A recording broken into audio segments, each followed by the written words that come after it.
Pastat manual de colors mitjançant moleta.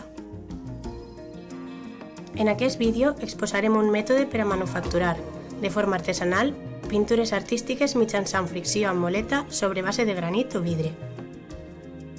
Un procés tècnic racional i preventiu que pugui garantir tant la qualitat del resultat obtingut com la seguretat de l'usuari i la reducció de l'impacte al medi ambient. Per aconseguir els nostres objectius, anem a seguir els següents passos. Començarem amb una introducció sobre el procés de fabricació de pintures en línies generals, enumerant els materials, útils, ferramentes i equips de protecció necessaris en aquest procés. Seguidament, descriurem pas a pas la metodologia de treball per a elaborar pintures artístiques amb moleta. Finalment, reforçarem allò après mitjançant una sèrie de consideracions. Per a començar, farem algunes observacions generals respecte al procés de fabricació de pintures, tant de manera artesanal com industrial, que en les línies generals consisteix en la prebarreja del pigment amb una part de vehicle o portador, la dispersió o molinada d'aquesta barreja competent la mateixa amb els restants components de la fórmula i, finalment, l'ajustament de color i la viscositat que requereixen els últims controls del procés. El mètode que mostrarem serveix per a homogeneïtzar de forma artesanal la barreja de pigment amb l'aglutinant i expulsar l'aire, refinant la dispersió i eliminant els aglomerats. Un factor de gran importància consisteix la relació entre pigment i lligam, PVC, en dependència del corresponent índex de captació que representa la concentració del pigment al volum, en relació amb la matèria no volàtil. Les propietats mecàniques i tecnològiques de la pintura depenen notablement d'aquesta relació. A l'elaboració de pintura artística mitjançant fricció amb moleta, en essència necessitarem els següents materials: aglutinant d'oli, temple o encàustica. Pigments. Per a facilitar la neteja i evitar alteracions cromàtiques, fabricarem els colors per ordre d'incorporació a la paleta tonal. Així, també es precisaran les següents ferramentes: moleta i base, que poden ser de pedra o de vidre. Gots mesuradors de plàstic resistents als dissolvents, que estiguen ben proporcionats i nets. Per una qüestió pràctica, evitarem les provetes altes i estretes, així com les de vidre o cristall, que accidentalment poden trencar-se i provocar talls.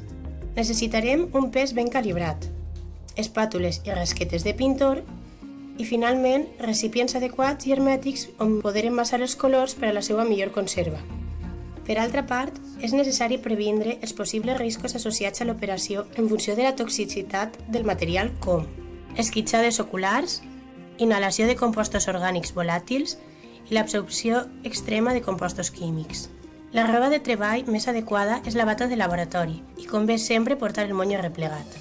Si realitzes aquestes operacions amb materials específicament tòxics, a més dels guants de làtex, pots necessitar protegir-te mans i avantbraços aplicant-te prèviament un producte barrera específic a prova de solvents. En aquest cas, deus utilitzar també ulleres antiesquitxades, així com una mascareta antipols que evita l'inhalació de partícules de pigment suspeses en l'aire mentre dura l'operació. Tingues a mà sempre i consulta les fulles de dades de seguretat de cadascuna de les matèries primes que utilitzes. Ens la subministra obligatòriament el venedor. Si es satura l'ambient de compostos orgànics volàtils, serà necessari connectar l'equip de protecció col·lectiva. A continuació, iniciarem les passes per a seguir l'elaboració del pastat de colors mitjançant moleta. Prepararem els materials, pesant en grams la quantitat de pigment i mesurant l'aglutinant en un got mil·limetrat. Col·loca una quantitat de pigment pesada en grams sobre una base plana de fricció, distribuint-lo en forma de monticle. La quantitat dependrà del tamany de la base i de la quantitat de pintura que es desitja fer. Fes aleshores en la part superior un xicotet buit en una espàtula colzada. Optimitzaràs millor l'esforç si elabores la pintura començant des del color més clar cap als més foscos, encapçalant la llista amb el blanc i seguint l'ordre cromàtic de la paleta típica tonal: blanc, grocs, rojos, terres, fins al negre, fent tota la quantitat que volem del mateix color. Únicament hauràs de netejar amb perseverança els utensilis i ferramentes utilitzades entre els canvis de color. Afegeix a poc en el buit quantitats menudes d'aglutinant, barrejant cada vegada amb l'espàtula l'aglutinant i el pigment. El pigment absorbirà lentament l'aglutinant, començant aleshores a formar una massa consistent. És convenient utilitzar la menor quantitat possible per a impedir un excés d'aglutinant, anotant en un quadern les proporcions utilitzades finalment per a cada color pastat, a fi que el resultat pugui ser repetible. Quan elabores un color de tipus encàustic, és convenient que la proveta es disposi al bany maria, prop del lloc de treball, donat que la calor disminuirà la consistència de l'aglutinant i resultarà moltíssim més fàcil poder determinar la relació aglutinant-pigment. Prenent a poc quantitats de prepastat, es disposen sobre la base i comença el pastat, insistint sobre aquest amb la fricció de la moleta sobre la base, desenrolant un moviment en forma de cercles concèntrics que començarà sempre del centre, desplaçant-se i expandint-se a poc fins als extrems de la base plana.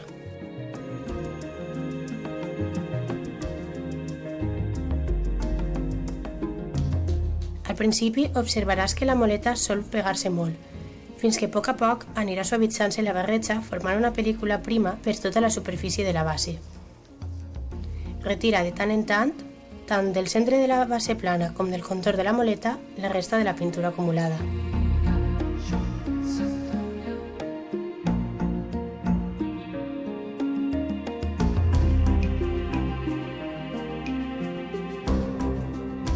Quan observes que ja ha sigut prou refinada, deposita-la a part i torna a col·locar major quantitat de color en el centre. Ves frotant parcialment fins a completar el pastat de cada color. És convenient provar una mostra del producte quan el donem per acabat sobre un full en blanc. Deurà manifestar una aparença suau, on no s'observen ni punts de pigment dispersos ni grumets, ni un excessiu halo oliós al voltant del color. Prova igualment la seva consistència i reaccions a la manipulació. Si resulta excessivament fluida o dura, serà necessari compensar la formulació tornant a pastar-la de nou.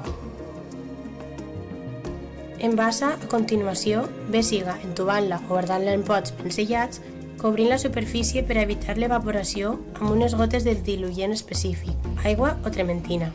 És important l'eliminació adequada de tots els residus una vegada acabada la pràctica. Evita llançar pel desguàs qualsevol tipus de pintura sobrant, on quasi sempre existirà algun grau de toxicitat mediambiental. Arreplega les restes de pintura retirant-les en la mesura del possible de la base i moleta. Utilitza l'espàtula, paper, draps i recipients d'un sol ús.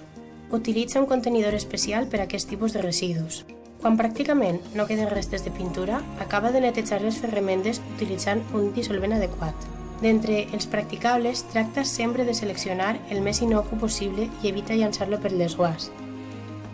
Aprendre aquest procés millorarà la teva qualificació i capacitat d'elecció i guanyaràs en independència.